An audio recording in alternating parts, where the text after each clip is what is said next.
ಪ್ರೀತಿಯುಳ್ಳ ದೇವಜನರೇ, ನಿಮ್ಮೆಲ್ಲರಿಗೂ ಯೇಸು ಕ್ರಿಸ್ತನ ಶ್ರೇಷ್ಠವಾದ ನಾಮದಲ್ಲಿ ವಂದನೆಗಳು. ಶಾಲೋಮ್, ನಿಮಗೆ ಸಮಾಧಾನವಾಗಲಿ.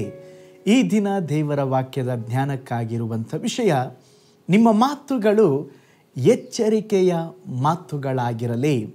ಅದಕ್ಕೆ ಆಧಾರವಾಗಿ ಪ್ರಸಂಗಿ 5ನೇ ಅಧ್ಯಾಯ 6ನೇ ವಚನ, ನಿನ್ನ ಬಾಯಿ ನಿನ್ನ ಪಾಪಕ್ಕೆ ಗುರಿ ಮಾಡದಂತೆ ನೋಡಿಕೋ. ಇಲ್ಲಿ ಪ್ರಸಂಗಿ ಹೇಳುತ್ತಾನೆ, ನಿನ್ನ ಬಾಯಿ ನಿನ್ನ ಪಾಪಕ್ಕೆ ಗುರಿ ಮಾಡದಂತೆ ನೋಡಿಕೋ. ಅನೇಕ ದೈವ ಮಕ್ಕಳು ತಮ್ಮ ಬಾಯಿ ಮಾತಿನಿಂದ ಪಾಪ ಮಾಡುವವರಾಗಿದ್ದಾರೆ. ನಾವು ಬಾಯಿ ಮಾತುಗಳ ಕುರಿತಾಗಿ ಎಚ್ಚರ ಉಳ್ಳವರಾಗಿರಬೇಕು.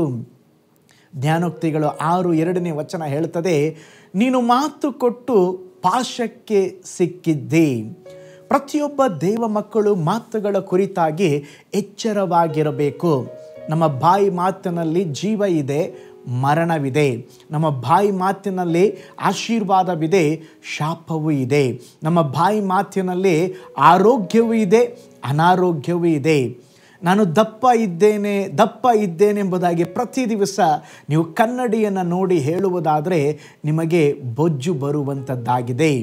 ನಾನು ಚೆನ್ನಾಗಿಲ್ಲ, ನಾನು ಸುಂದರವಾಗಿಲ್ಲ ಅಂತ ಹೇಳುವುದಾದರೆ ನಿಮಗೆ ಕುರುಪಿತನ ಬರುವಂಥದ್ದಾಗಿದೆ. ನಾನು ರೋಗಿ, ನಾನು ಬಲಹೀನ ಎಂಬುದಾಗಿ ಹೇಳುವುದಾದರೆ ನಿನಗೆ ರೋಗ ಬರುವಂಥದ್ದಾಗಿದೆ. ನಾನು ಯೋಗ್ಯನಲ್ಲ, ನಾನು ಅಪ್ರಯೋಜಕ ಎಂಬುದಾಗಿ ಹೇಳುವಾಗ ಅಪ್ರಯೋಜನ ನಿನ್ನ ಜೀವಿತದಲ್ಲಿ ಉಂಟಾಗುವಂಥದ್ದಾಗಿದೆ. ನಾನು ಕೆಟ್ಟವನಂತ ಹೇಳಿದ್ರೆ ನಿನ್ನ ಜೀವಿತದಲ್ಲಿ ಕೆಟ್ಟತನವೇ ಬರುವಂಥದ್ದಾಗಿದೆ. ಆದ್ದರಿಂದ ಪ್ರೀತಿಯುಳ್ಳ ದೇವ ಜನರೇ, ಇವತ್ತು ಅನೇಕ ಜನರು ಬಾಯಿ ಮಾತಿನಿಂದ ನಾನು ಸಾಯ್ತೇನೆ, ನಾನು ವೇಸ್ಟು, ನನ್ನ ಜೀವನ ಇಷ್ಟೇ ಎಂಬುದಾಗಿ, ನಾನು ಸತ್ತೋದ್ರೆ ಪರವಾಗಿಲ್ಲ ಪಾಸ್ಟರ್ ಎಂಬುದಾಗಿ ಅನೇಕ ಜನರು ಮಾತನಾಡ್ತಾರೆ. ಆದರೆ ನಮ್ಮ ಜೀವಿತದಲ್ಲಿ ಅಂಥ ಮಾತುಗಳನ್ನು ನುಡಿಯಬಾರದು. ನೀನು ಮಾತು ಕೊಟ್ಟು ಪಾಪಕ್ಕೆ ಸಿಕ್ಕಿದ್ದಿ ಎಂಬುದಾಗಿ ವಚನ ಹೇಳುತ್ತದೆ. ಓ ಸ್ತೋತ್ರ, ನಿಮ್ಮ ಜೀವಿತದಲ್ಲಿ ಯಾವಾಗಲೂ ಹಲ್ಲೆಲೂಯಾ ನುಡಿಯುವ ಮಾತುಗಳ ಕುರಿತಾಗಿ ಎಚ್ಚರ ಉಳ್ಳವರಾಗಿರಬೇಕು. ಯೆಹೋಶುವನ ಗ್ರಂಥ 14ನೇ ಅಧ್ಯಾಯ 10 ಮತ್ತು 11ನೇ ವಚನದಲ್ಲಿ ಕಾಲೇಬನು ಹೇಳುತ್ತಿದ್ದಾನೆ. ಅವನಿಗೆ 85 ವರ್ಷಗಳು. ಅವನು ಹೇಳುತ್ತಾ ಇದ್ದಾನೆ, ನನ್ನ ಯೌವನ ಕಾಲದಲ್ಲಿ ನನಗೆ ಬಲ ಎಷ್ಟಿತ್ತೋ ಈಗಲೂ ಅಷ್ಟೇ ಇದೆ. ನನಗೆ ವಯಸ್ಸಾಯಿತು, ನಾನು ಮುದುಕ, ನನ್ನಿಂದ ಏನು ಆಗೋದಿಲ್ಲ ಎಂಬುದಾಗಿ ಕಾಲೇಬ್ ಹೇಳಲಿಲ್ಲ. ಅದೇ ಬಲ ಇದೆ. ಇನ್ನು ಬೆಟ್ಟಗಳು ಇರುವ ಸ್ಥಳವನ್ನು ಕೊಡೆ, ನಾನು ಮುಂದಕ್ಕೆ ಹೋಗಿ ನಾನು ಜಯಶಾಲಿ ಆಗ್ತೇನೆ ಎಂಬುದಾಗಿ ನಂಬಿಕೆಯ ಅಥವಾ ಜಾಗರೂಕತೆಯ ಸಕಾರಾತ್ಮಕವಾದ ಮಾತುಗಳನ್ನು ಕಾಲೇಬನು ನುಡಿಯುತ್ತಾ ಇದ್ದಾನೆ. ಪ್ರೀತಿಯುಳ್ಳ ದೇವಜನರೇ, ನಮ್ಮ ಜೀವಿತದಲ್ಲಿ ನಾವು ಸಹ ಸ್ತೋತ್ರ ಸಕಾರಾತ್ಮಕ ಮಾತುಗಳನ್ನು ನುಡಿಯುವವರಾಗಿರಬೇಕು. ಸ್ತೋತ್ರ, ದಾವೀದನ ಜೀವಿತದಲ್ಲಿ ಹಿಂಸೆಗಳು, ಕಷ್ಟಗಳು, ಶೋಧನೆಗಳು, ವೇದನೆಗಳು. ಆದರೆ ಅವನು ಕೀರ್ತನೆ ಬರೆಯುವಾಗ ಹೇಳುತ್ತಾ ಇದ್ದಾನೆ, ಶುಭವು ಕೃಪೆಯು ನನ್ನನ್ನು ಹಿಂಬಾಲಿಸುವುದು. ಪ್ರೀತಿಯುಳ್ಳ ದೇವಜನರೇ, ನೀವು ಇಕ್ಕಟ್ಟಾದ ಪರಿಸ್ಥಿತಿಯಲ್ಲಿ ಹೋಗುವಾಗ, ಸ್ತೋತ್ರ ಕಾರ್ಗತ್ತಲಿನ ಅನುಭವದಲ್ಲಿ ಹೋಗುವಾಗ, ಸ್ತೋತ್ರ ನಮ್ಮ ಜೀವಿತದಲ್ಲಿ ಸಕಾರಾತ್ಮಕವಾದಂಥ ಮಾತುಗಳನ್ನು ನಾವು ನುಡಿಯಬೇಕು.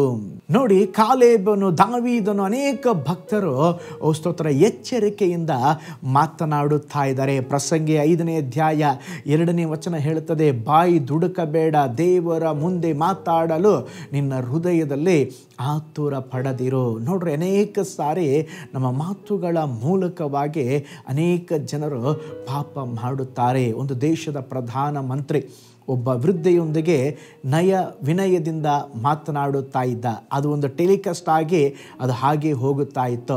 ನಂತರ ಆ ವೃದ್ಧೆ ಆ ಇಂಟರ್ವ್ಯೂ ಎಲ್ಲ ಮುಗಿದ ಮೇಲೆ ಹೋಗುವಾಗ ಈ ಪ್ರಧಾನಿ ಏನು ಮಾಡಿದಂತ ಹೇಳಿದ್ರೆ, ಅದಿನ್ನೂ ಲೈವ್ ಇತ್ತು, ಅದನ್ನು ಗೊತ್ತಿಲ್ಲದೆ ಈ ದರಿದ್ರ ಹೆಂಗಸು, ಈ ದರಿದ್ರ ಮುದುಕಿ ಎಂಬುದಾಗಿ ಅವನು ಹೇಳಿಬಿಟ್ಟ. ಅದು ಟೆಲಿಕಾಸ್ಟ್ ಆಗಿತ್ತು, ಮೈಕ್ ಆನ್ ಆಗಿತ್ತು.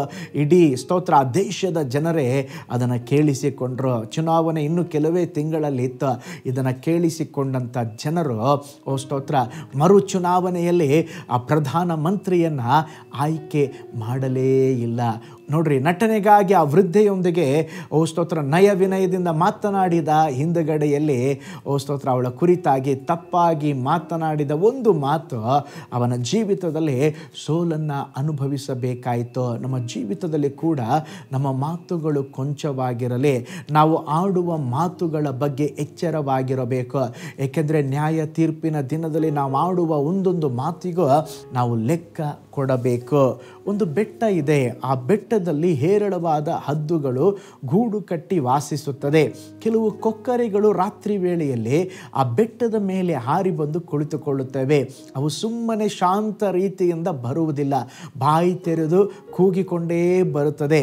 ಸ್ತೋತ್ರ, ಹದ್ದುಗಳು ಅದಕ್ಕಾಗಿ ಕಾಯ್ತಾನೇ ಇರ್ತದೆ. ಇವು ಯಾವಾಗ ಕೂಗಲಿಕ್ಕೆ ಆರಂಭವಾಗ್ತದೋ ಕೊಕ್ಕರೆ ಬಂದಿದೆಂಬುದಾಗಿ ಹದ್ದುಗೆ ಗೊತ್ತಾಗಿ ತಕ್ಷಣವೇ ಆ ಕೊಕ್ಕರೆಗಳನ್ನು ಅಟ್ಟಾಡಿಸಿಕೊಂಡು ಬೇಟೆಯಾಡಿ ಅವುಗಳನ್ನು ಕುಕ್ಕಿ ತಿನ್ನುತ್ತಿದ್ದವು. ನೋಡ್ರಿ, ಆ ಕೊಕ್ಕರೆಗಳು ಸದ್ದು ಮಾಡದೆ ಮೌನವಾಗಿದ್ದರೆ ಬದುಕುಳಿಯಬಹುದಾಗಿತ್ತು. ಇವತ್ತು ಸಹ ನಮ್ಮ ಜೀವಿತದಲ್ಲಿ ಸ್ತೋತ್ರ, ನಮ್ಮ ಮಾತುಗಳಿಂದ ನಾವು ಬಂಧಿಸಲ್ಪಟ್ಟಿದ್ದೇವೆ, ನಮ್ಮ ಮಾತುಗಳಿಂದ ನಾವು ಇನ್ನೂ ಶಾಪಕ್ಕೆ ಒಳಗಾಗಿದ್ದೇವೆ. ಆದರೆ ದೇವರು ಹೇಳುತ್ತಾ ಇದ್ದಾರೆ, ನಮ್ಮ ಮಾತುಗಳನ್ನು ಜಾಗರೂಕತೆಯಿಂದ ಎಚ್ಚರಿಕೆಯಿಂದ ಮಾತನಾಡಬೇಕೆಂಬುದಾಗಿ. ಹಾಗಿರುವುದಾದರೆ ನಮ್ಮ ಮಾತುಗಳನ್ನು ಎಚ್ಚರಿಕೆಯಿಂದ ನಾವು ಮಾತನಾಡೋಣ. ಸ್ತೋತ್ರ, ಅದಕ್ಕೆ ಬೇಕಾದ ಕೃಪೆಯನ್ನು ದೇವರು ನಮಗೆ ದಯಪಾಲಿಸಲಿ. ಪ್ರಾರ್ಥನೆ ಮಾಡಿಕೊಳ್ಳೋಣ.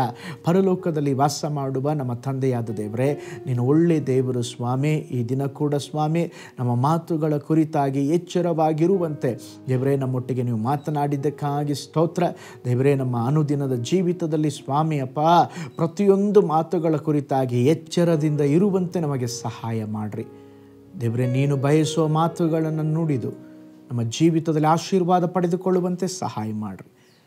ಈ ದೈನಂದಿನ ಧ್ಯಾನವನ್ನು ವೀಕ್ಷಿಸಿದ ಪ್ರತಿಯೊಬ್ಬರನ್ನ ಬ್ಲೆಸ್ ಮಾಡಿರಿ. ಕುಟುಂಬಗಳು ಆಶೀರ್ವದಿಸಲ್ಪಡಲಿ. ನೀವು ಆಳ್ವಿಕೆ ಮಾಡಿರಿ. ಯೇಸುವಿನ ಹೆಸರಿನಲ್ಲಿ ತಂದೆಯೇ, ಆಮೇನ್, ಆಮೇನ್. ಹಾಗಾದರೆ ನಮ್ಮ ಜೀವಿತದಲ್ಲಿ ಎಚ್ಚರಿಕೆಯಿಂದ ಒಂದೊಂದು ಮಾತುಗಳನ್ನು ನುಡಿದು ಜೀವಿಸೋಣ. ಕರ್ತನ ತಾನೇ ನಿಮ್ಮನ್ನು, ನಿಮ್ಮ ಕುಟುಂಬವನ್ನು ಬ್ಲೆಸ್ ಮಾಡಲಿ. ನಾಳೆ ಮತ್ತೊಂದು ದೈನಂದಿನ ಧ್ಯಾನದಲ್ಲಿ ನಾನು ನಿಮ್ಮನ್ನು ಸಂಧಿಸ್ತೇನೆ. ನಾನು ನಿಮ್ಮ ಪ್ರೀತಿಯ ಸೇವಕ pastor Paul Joy. God bless you all.